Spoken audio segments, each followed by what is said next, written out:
എൻ്റെ ബെഡ്റൂമിൽ എൻ്റെ ഭർത്താവിൻ്റെ കൂടെ എനിക്ക് കാണാൻ പറ്റാത്ത സാഹചര്യത്തിൽ കാണുമ്പോൾ സാധാരണ ഒരു സ്ത്രീ എന്താ ചെയ്യുക?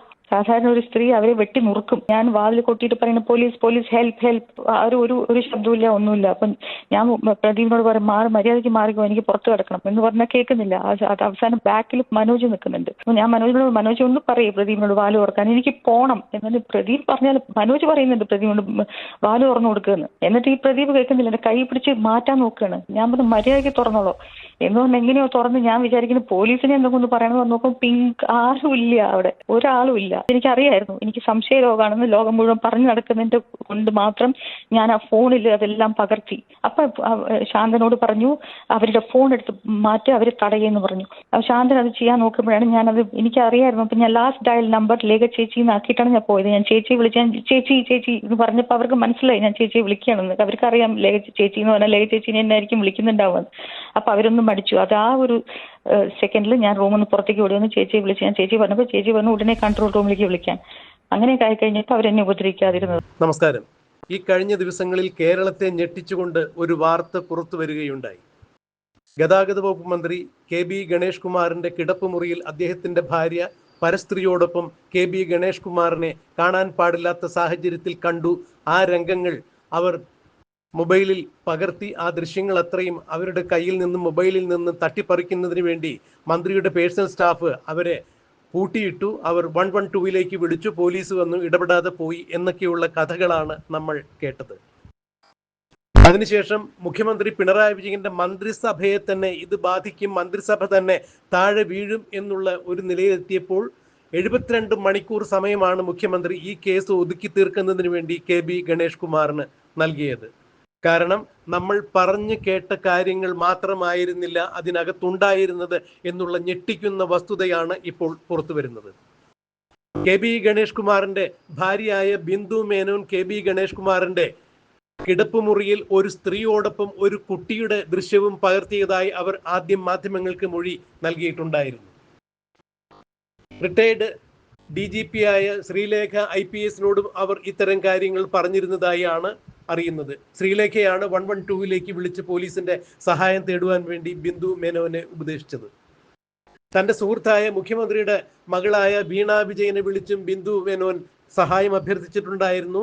തന്റെ ഭർത്താവിന്റെ ബെഡ്റൂമിൽ ഇത്തരത്തിലുള്ള അനാശാസ്യ പ്രവൃത്തികൾ നടക്കുന്നതായും അവർ വീണ വിജയനെ അറിയിച്ചിട്ടുണ്ടായിരുന്നു. ആഭ്യന്തര വകുപ്പ് മന്ത്രിയുടെ മകളായ വീണ വിജയൻ എന്തുകൊണ്ടാണ് ഈ വിവരം മുഖ്യമന്ത്രി കൂടിയായ ആഭ്യന്തര വകുപ്പ് മന്ത്രി കൂടിയായ തന്റെ അച്ഛനെ അറിയിക്കാതിരുന്നത് എന്നുള്ളത് ചോദ്യം തന്നെയാണ്.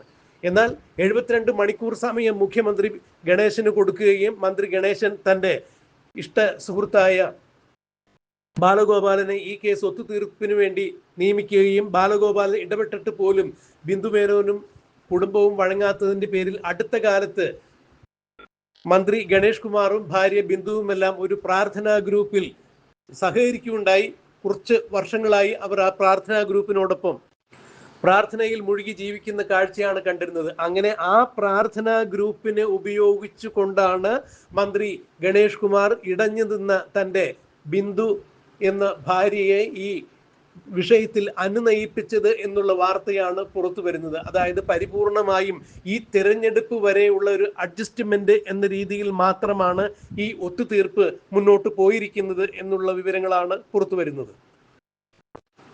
ഒത്തുതീർപ്പ് ഫോർമുലയ്ക്ക് മുന്നോടിയായി ബിന്ദുവിന്റെ ഭാഗത്തു നിന്നും ചില ആവശ്യങ്ങൾ ഉണ്ടായിരുന്നു, ചില ഡിമാൻഡുകൾ ഉണ്ടായിരുന്നു. KB ഗണേഷ് കുമാറിന്റെ കോടിക്കണക്കിന് രൂപ വില വരുന്ന സ്വത്തുക്കളുടെ ചില തീരുമാനങ്ങളുമായി ബന്ധപ്പെട്ട കാര്യങ്ങളായിരുന്നു ഒത്തുതീർപ്പിൽ ഉണ്ടായിരുന്നത്. ബിന്ദുവിന്റെ ആവശ്യപ്രകാരം എല്ലാ ഡിമാൻഡുകളും അംഗീകരിച്ചുകൊണ്ട് KB ഗണേഷ് കുമാറിന്റെ കോടിക്കണക്കിന് രൂപ ബിന്ദുവിന്റെ അക്കൗണ്ടിലേക്ക് മാറി ബിന്ദുവിനെ എഴുതി വെച്ചു എന്നുള്ളതാണ്. അല്ലെങ്കിൽ ബിന്ദുവിന്റെ കൈകളിലും ബിന്ദു പറഞ്ഞ മാളങ്ങളിലും KB ഗണേഷ് കുമാറിന്റെ ആ കോടികൾ ഒളിപ്പിച്ചിരിക്കുന്നു അല്ലെങ്കിൽ നിക്ഷേപിച്ചിരിക്കുന്നു എന്നുള്ള വാർത്തകളാണ് ഇപ്പോൾ പുറത്തു കിട്ടുന്നത്.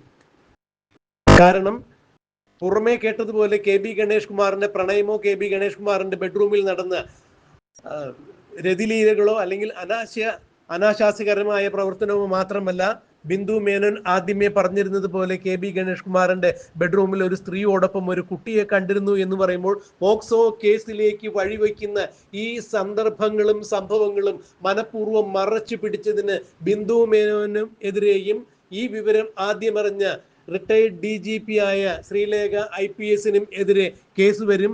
മുഖ്യമന്ത്രിയുടെ മകൾ വീണ വിജയനും ഈ കേസിൽ കുടുങ്ങും എന്നുള്ളത് ഉറപ്പായിരിക്കുന്നു. ഏത് തരത്തിലും ഒത്തുതീർപ്പ് ഫോർമുലയുമായി മുന്നോട്ട് പോകുമ്പോൾ ഇത്തരം കാര്യങ്ങൾ ചൂണ്ടിക്കാണിച്ചുകൊണ്ട് യൂത്ത് കോൺഗ്രസിന്റെ വർക്കിംഗ് പ്രസിഡന്റായ ബിനു ചുള്ളിയിൽ DGPക്ക് പരാതി നൽകിയിരിക്കുന്നു. ബിന്ദു മേനോൻ, ഗണേശന്റെ ഭാര്യയായ ബിന്ദു മേനോൻ ഗണേശന്റെ ബെഡ്റൂമിൽ നിന്ന് പകർത്തിയ കുട്ടിയുടേതടക്കമുള്ള സ്ത്രീയുടെ ഒപ്പമുള്ള കുട്ടിയുടേതടക്കമുള്ള ദൃശ്യങ്ങൾ കിട്ടുന്നതിന് വേണ്ടി ആ ഫോൺ കസ്റ്റഡിയിലെടുത്ത് കോടതിയിൽ തെളിവായി സമർപ്പിക്കണം, അല്ലെങ്കിൽ അത്തരം തെളിവുകൾ നശിപ്പിക്കപ്പെടും എന്ന് തന്നെയാണ് ബിനു ചുള്ളിയിൽ ഇപ്പോൾ DGPക്ക് നൽകിയ പരാതിയിൽ പറഞ്ഞിരിക്കുന്നത്. അക്ഷരാർത്ഥത്തിൽ KB ഗണേഷ് കുമാറും മുഖ്യമന്ത്രിയുടെ മകളും DGP ശ്രീലേഖയും ബിന്ദുവുമെല്ലാം വെട്ടിലായിരിക്കുന്നു. ഗണേശൻ ഇടം വലം തിരിയാൻ പറ്റാത്ത രീതിയിൽ കുരുക്കിലായിരിക്കുന്നു. ഇത് കേവലം ഗണേശന്റെ വീട്ടിൽ നടന്ന ഒരു അനാശാസ്യ കുറ്റമായി മാത്രമായി എഴുതി തള്ളാനാവില്ല. ഗണേശനോടൊപ്പം സ്ത്രീയോടൊപ്പം ഒരു കുട്ടിയെ കണ്ടിരുന്നു എന്നുള്ള ബിന്ദുവിന്റെ ആദ്യത്തെ മൊഴികൾ തന്നെ ബിന്ദുവിന് കുരുക്കായി മാറും എന്ന് തന്നെയാണ് ഇപ്പോൾ നിയമവൃത്തങ്ങളും ചൂണ്ടിക്കാണിക്കുന്നത്.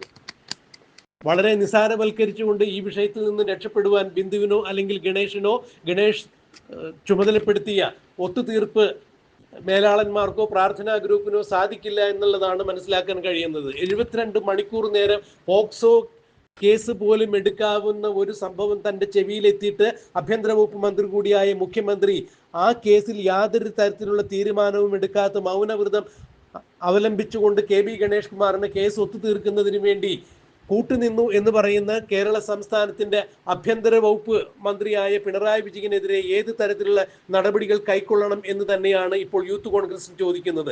ആഭ്യന്തര വകുപ്പ് എന്നല്ല ഇതിന് പറയേണ്ടത്, അഡ്ജസ്റ്റ്മെന്റ് വകുപ്പ് എന്നാണ് പറയുന്നത്.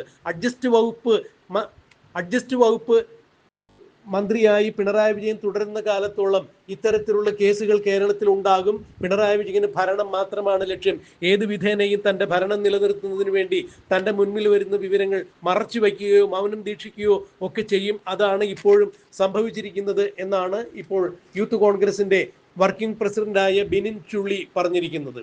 എന്തായാലും ശ്രീലേഖ IPS കൂടി ബന്ധപ്പെട്ട ഈ കേസിൽ മുഖ്യമന്ത്രി പിണറായി വിജയന്റെ മകൾ വീണ വിജയനും ഉൾപ്പെടുന്നു എന്ന് പറയുമ്പോൾ ബിന്ദു മേനോൻ ആദ്യം പറഞ്ഞിരുന്നത് പോലെ KB ഗണേഷ് കുമാറിന്റെ കിടപ്പുമുറിയിൽ ഒരു സ്ത്രീയോടൊപ്പം ഒരു കുട്ടിയും ഉണ്ടായിരുന്നു എന്നുള്ള വെളിപ്പെടുത്തൽ പോക്സോ കേസിലേക്കാണ് നീങ്ങുന്നത്. ഈ കേസ് സംബന്ധിച്ചിടത്തോളം ഗണേശന്റെ ബെഡ്റൂമിൽ നടന്ന രതിവൈകൃതങ്ങൾ മാത്രമല്ല, രതിവൈകൃതങ്ങളിൽ ഒരു കുട്ടി കൂടി ഉണ്ടായിരുന്നു എന്ന രീതിയിലുള്ള ബിന്ദു മേനോന്റെ വെളിപ്പെടുത്തൽ, ആ വെളിപ്പെടുത്തൽ സ്ഥിരീകരിക്കുന്ന രീതിയിൽ അവരുടെ കയ്യിലുള്ള തെളിവുകൾ ഇതെല്ലാം പോലീസിന്റെ കൈവശം കൊടുക്കുകയോ അല്ലെങ്കിൽ പോലീസിന്റെ കൈവശം കൊടുക്കണം എന്ന് ബിനു ചുള്ളി പറയുന്നില്ല. അത് അഡ്ജസ്റ്റ്മെന്റ് വകുപ്പ് നശിപ്പിക്കും, കോടതിയിൽ ഹാജരാക്കണം, ഫോൺ കണ്ടുകെട്ടണം, അല്ലെങ്കിൽ തെളിവുകൾ നശിപ്പിക്കപ്പെടും. ഗണേശനും മുഖ്യമന്ത്രിയും കൂടി അത്തരം തെളിവുകൾ നശിപ്പിക്കും എന്നാണ് ബിനു ചുള്ളിയിൽ ഇപ്പോൾ പറയുന്നത്. എന്ത് തന്നെയായാലും കേസ് വലിയ വഴിത്തിരിവിലേക്ക് മാറുന്നു. അഡ്ജസ്റ്റ്മെന്റ് പ്രകാരം കോടികൾ മറിച്ചുകൊണ്ട് ഗണേഷ് കുമാർ ഭാര്യയെ നിശബ്ദമാക്കി വീണ്ടും തെരഞ്ഞെടുപ്പിൽ മത്സരിക്കാൻ ഒരുങ്ങുമ്പോൾ, മുഖ്യമന്ത്രി പിണറായി വിജയൻ തന്റെ മന്ത്രിസഭയ്ക്കുണ്ടായ നാണക്കേട് മറയ്ക്കാൻ ഒരുങ്ങുമ്പോൾ ഇങ്ങനെയൊരു വിഷയം ഈ കേസിൽ ഒളിഞ്ഞിരിക്കുന്നതായി മനസ്സിലായില്ല, അല്ലെങ്കിൽ ഇത് പുറത്തു വരും എന്നുള്ളത് മനസ്സിലായില്ല. ഞെട്ടിക്കുന്ന വെളിപ്പെടുത്തലുമായി ഗണേശന്റെ ഭാര്യ നടത്തിയ അഭിമുഖ സംഭാഷണത്തിന്റെ പ്രസക്ത ഭാഗങ്ങൾ നമുക്കൊന്ന് കേൾക്കാം. വിളിച്ചു, 112 വിളിച്ചു. അവർ വന്നു. പക്ഷെ അവർക്ക് അവരുടെ പരിധിയിലുള്ള കാര്യമല്ല എന്ന് പറഞ്ഞു. അവരുടെ പരിധിയിലുള്ള സ്റ്റേഷനല്ല. എനിക്ക് അതിനെ കുറിച്ചൊന്നും മനസ്സിലായില്ല. ബിക്കോസ് ഞാൻ വളരെ ഒരു ഡിസ്ട്രെസ് ആയിട്ടുള്ള ഒരു സിറ്റുവേഷനിൽ വിളിച്ചപ്പോൾ, ലേഖ ചേച്ചി എന്റെ ബ്രദറിന്റെ വൈഫിനെ ഞാൻ വിളിച്ചപ്പോൾ എന്നോട് 112 കൺട്രോൾ റൂമിൽ വിളിച്ച കാര്യം പറയാൻ പറഞ്ഞു. Because I wanted protection. എന്റെ ഫോണെല്ലാം എടുക്കാനും മിനിസ്റ്ററുടെ സ്റ്റാഫ് ഡ്രൈവറായ ശാന്തൻ ശ്രമിച്ചപ്പോൾ ഞാൻ പോലീസിനെ വിളിച്ചു, ലേഖ ചേച്ചിയെ വിളിച്ച് പറഞ്ഞപ്പോൾ ചേച്ചി പറഞ്ഞു 112 വിളിക്കാൻ. അങ്ങനെ വിളിച്ചു കഴിഞ്ഞ് പോലീസ് വന്ന് പുറത്ത് വന്നിട്ട് എന്നോട് ചോദിച്ചു മന്ത്രിയുടെ ആരാണ്, ഞാൻ ഭാര്യയാണെന്ന് പറഞ്ഞു കഴിഞ്ഞപ്പോൾ ഞങ്ങളുടെ സ്റ്റേഷൻ പരിധിയിലുള്ള license but I need protection, എനിക്ക് വീട്ടിനുള്ളിലേക്ക് തിരിച്ചു പോയി എന്റെ സാധനങ്ങളെങ്കിലും അറ്റ്ലീസ്റ്റ് എടുക്കണം എന്ന് പറഞ്ഞപ്പോൾ ഞങ്ങളുടെ പരിധിയിൽ. അപ്പം ഞാൻ പറഞ്ഞു ഓക്കെ, ഞാൻ പിണറായി വിജയൻ സാറെ വിളിക്കണോ എന്ന് ചോദിച്ചു. അപ്പോൾ അവർ പറഞ്ഞല്ലോ മാഡം വെയിറ്റ് ചെയ്യൂ. അത് കഴിഞ്ഞ് കുറച്ച് നേരം വെയിറ്റ് ചെയ്ത് കഴിഞ്ഞപ്പോൾ പിങ്ക് പോലീസ് വരുന്നു. അത് കഴിഞ്ഞ് അവർ വന്നു കഴിഞ്ഞു. അത് വന്നു കഴിഞ്ഞപ്പോൾ മന്ത്രിയുടെ ഒരു സ്റ്റാഫ് പുറത്ത് വന്ന് പറഞ്ഞു, അയ്യോ ചേച്ചി പോലീസൊക്കെ എന്തിനാ ചേച്ചിക്ക് ഉള്ളിൽ വന്നത്, ചേച്ചിയുടെ വീടാണ്. ഞാൻ എനിക്ക് എന്റെ വീടാണ്, എനിക്ക് ഈ സാധനങ്ങൾ എടുക്കാൻ എനിക്ക് പോലീസ് പ്രൊട്ടക്ഷൻ ഇല്ലാതെ ഞാൻ ആ വീട്ടിൽ കയറില്ല എന്ന് പറഞ്ഞു. ഇല്ല ചേച്ചി വാ ഉള്ളിൽ വാ എന്നപ്പോൾ പോലീസ് പിങ്ക് പോലീസ് ഒരു മാഡം ഉള്ളിൽ പോകും, ഞങ്ങൾ ഇവിടെ നിൽക്കുന്നുണ്ട്, എന്തെങ്കിലും ആവശ്യം ഉണ്ടെങ്കിൽ വിളിച്ചാൽ മതി. ഞാൻ അങ്ങനെ വിളിക്കുന്ന ആവശ്യം ഉണ്ടെങ്കിൽ അത് കഴിഞ്ഞ് ഞാൻ ഉള്ളിൽ പോയി ഞാൻ പെട്ടിയെല്ലാം പാക്ക് ചെയ്ത് തിരിച്ച് എന്ത് പെട്ടി പാക്ക് ചെയ്യാനാ, 13 years ഓഫ് മൈ ലൈഫ് എന്താണ് ആ ഒരു മാനസികാവസ്ഥയിൽ ഞാൻ എന്താ പാക്ക് ചെയ്യുന്നത്. എന്നാലും ഞാൻ എന്തൊക്കെയോ പെട്ടിയിൽ വാരിയിട്ട്, I was in such a terrible state. ഞാൻ തിരിച്ച് വരുമ്പോഴേക്കും പ്രദീപ് അവിടെ വാതിൽ അടച്ചു കഴിഞ്ഞു, മെയിൻ ഡോർ അടച്ചു. I was trying to open the door. എന്റെ കൈയെല്ലാം പിടിച്ച് മാറ്റി വാല് തുറക്കാൻ സമ്മതിക്കുന്നില്ല. I am thinking the police is waiting outside for me. അപ്പൊ ഞാൻ വാതിൽ കൊട്ടിയിട്ട് പറയുന്ന പോലീസ് പോലീസ് ഹെൽപ്പ് ഹെൽപ്പ്. ഒരു ശബ്ദമില്ല, ഒന്നുമില്ല. അപ്പം ഞാൻ പ്രദീപിനോട് പറയും മര്യാദയ്ക്ക് മാറിക്കോ, എനിക്ക് പുറത്ത് കിടക്കണം എന്ന് പറഞ്ഞാൽ കേൾക്കുന്നില്ല. അത് അവസാനം ബാക്കിൽ മനോജ് നിൽക്കുന്നുണ്ട്. അപ്പൊ ഞാൻ മനോജ് ഒന്ന് പറയും പ്രദീപിനോട് വാല് തുറക്കാൻ, എനിക്ക് പോണം. എന്നിട്ട് പ്രദീപ് പറഞ്ഞാൽ മനോജ് പറയുന്നുണ്ട് പ്രദീപിനോട് വാല് തുറന്നു കൊടുക്കുമെന്ന്. എന്നിട്ട് ഈ പ്രദീപ് കേൾക്കുന്നില്ല, എന്റെ കൈ പിടിച്ച് മാറ്റാൻ നോക്കുകയാണ്. ഞാൻ പറഞ്ഞു മര്യാദയ്ക്ക് തുറന്നോളൂ എന്ന് പറഞ്ഞ് എങ്ങനെയോ തുറന്ന് ഞാൻ വിചാരിക്കുന്നു പോലീസിനെ എന്തെങ്കിലും ഒന്ന് പറയണമെന്ന് നോക്കും. പിങ്ക് ആരും ഇല്ല, അവിടെ ഒരാളും ഇല്ല. എന്നിട്ട് ഞാൻ എന്റെ ടാക്സി ഞാൻ വിളിച്ചത്, അവര് അതിനെക്കാട്ടും പേടിച്ചു. മിനിസ്റ്ററുടെ വീട്ടിലേക്കാന്ന് പറഞ്ഞപ്പോൾ ടാക്സിക്കാർ പോലും വരാൻ പേടിച്ചു. എന്നിട്ട് അവര് പുറത്ത് വെയിറ്റ് ചെയ്യണം. ഞാൻ അവരുടെ അടുത്ത് വരാൻ പറഞ്ഞു, അവര് പേടിച്ചു. അത് കഴിഞ്ഞ് കാറിലിരുന്ന് അവർക്ക് പേടി, മാഡം ഞങ്ങളെ വല്ലതും ചെയ്യുമോ? ഞാൻ പറഞ്ഞു നിങ്ങളെ ആരും ചെയ്യില്ല, ഞങ്ങൾക്ക് പാലക്കാട്ടിലേക്ക്. എന്നിട്ട് ത്രൂ ഔട്ട് മൈ ജേർണി അവർക്ക് പേടിയാണ്, ഞങ്ങളെ വല്ലതും ചെയ്യുമോ, ഞങ്ങളുടെ നമ്പർ നോട്ട് ചെയ്തിട്ടുണ്ട്. ഞാൻ പറഞ്ഞു നിങ്ങളെ ആരും ചെയ്യില്ല, എന്നെ പാലക്കാട് കൊണ്ടുവിട്. രാത്രി 2 മണിക്കാണ് ഞാൻ പാലക്കാട് എത്തിയത്. അത് കഴിഞ്ഞിട്ട് ഇതുവരെയ്ക്കും ഞാൻ ആരുടെ ഫോണോ ഒന്നും അറ്റൻഡ് ചെയ്തിട്ടില്ല. എന്റെ എന്തുകൊണ്ടാണ് ഇപ്പൊ ഞാൻ സംസാരിക്കുന്നതിന്റെ റീസൺ, മന്ത്രി ഇപ്പോൾ മിനിസ്റ്റർ ചോദിച്ചു കഴിഞ്ഞപ്പോൾ പറഞ്ഞു 112 വിളിക്കുന്നത് വട്ടായവരാണെന്ന്. എന്റെ ബെഡ്റൂമിൽ എന്റെ ഭർത്താവിന്റെ കൂടെ എനിക്ക് കാണാൻ പറ്റാത്ത സാഹചര്യത്തിൽ കാണുമ്പോൾ സാധാരണ ഒരു സ്ത്രീ എന്താ ചെയ്യുക? സാധാരണ ഒരു സ്ത്രീ അവരെ വെട്ടി നുറുക്കും അല്ലേ? നമ്മൾ ഈ സിനിമയിലൊക്കെ കാണുന്ന അങ്ങനെയല്ലേ? മന്ത്രി സിനിമയിൽ അഭിനയിക്കുന്നതല്ലേ? അങ്ങനെയാണോ ചെയ്യുക? നമ്മൾ ഹലോ എന്ന് പറഞ്ഞിട്ട് നമ്മളും കൂടെ ചേർന്ന് അതിൻ്റെ ഉള്ളിൽ കയറി ഇരിക്കില്ലല്ലോ. ഞാൻ അതൊന്നും ചെയ്തില്ല. ഞാൻ മന്ത്രിയെ തൊട്ടില്ല, ആ സ്ത്രീയെ തൊട്ടില്ല, ഞാൻ ആരെയും ഒരു ബാഡായിട്ടൊന്നും പറഞ്ഞില്ല. Because I am a believer of Jesus Christ. ഞാൻ അങ്ങനെയല്ല ബൈബിളിൽ പഠിച്ചിരിക്കുന്നത്. എനിക്ക് മനസ്സ് വിഷമമാണ്. പക്ഷേ എനിക്ക് വട്ടാണ്, ഇതെനിക്ക് അറിയായിരുന്നു. എനിക്ക് സംശയ രോഗമാണെന്ന് ലോകം മുഴുവൻ പറഞ്ഞു നടക്കുന്നതിന്റെ കൊണ്ട് മാത്രം ഞാൻ ആ ഫോണിൽ അതെല്ലാം പകർത്തി. അപ്പൊ ശാന്തനോട് പറഞ്ഞു അവരുടെ ഫോൺ എടുത്ത് മാറ്റി, അവരെ തടയെന്ന് പറഞ്ഞു. അപ്പൊ ശാന്തൻ അത് ചെയ്യാൻ നോക്കുമ്പോഴാണ് ഞാനത് എനിക്ക് അറിയായിരുന്നു. അപ്പൊ ഞാൻ ലാസ്റ്റ് ഡയൽ നമ്പർ ലേഖ ചേച്ചി ആക്കിയിട്ടാണ് ഞാൻ പോയത്. ഞാൻ ചേച്ചിയെ വിളിച്ച് ഞാൻ ചേച്ചി എന്ന് പറഞ്ഞപ്പോൾ അവർക്ക് മനസ്സിലായി ഞാൻ ചേച്ചിയെ വിളിക്കുകയാണെന്ന്. അവർക്ക് അറിയാം ലേഖ ചേച്ചി എന്ന് പറഞ്ഞാൽ ലേഖ ചേച്ചിനെ എന്നായിരിക്കും വിളിക്കുന്നുണ്ടാവുമെന്ന്. അപ്പൊ അവരൊന്നും മടിച്ചു. അത് ആ ഒരു സെക്കൻഡിൽ ഞാൻ റൂമിൽ നിന്ന് പുറത്തേക്ക് ഓടി വന്ന് ചേച്ചിയെ വിളിച്ച് ഞാൻ ചേച്ചി പറഞ്ഞപ്പോൾ ചേച്ചി പറഞ്ഞു ഉടനെ കൺട്രോൾ റൂമിലേക്ക് വിളിക്കാൻ. അങ്ങനെയൊക്കെ ആയി കഴിഞ്ഞപ്പോൾ അവരെന്നെ ഉപദ്രവിക്കാതിരുന്നത്.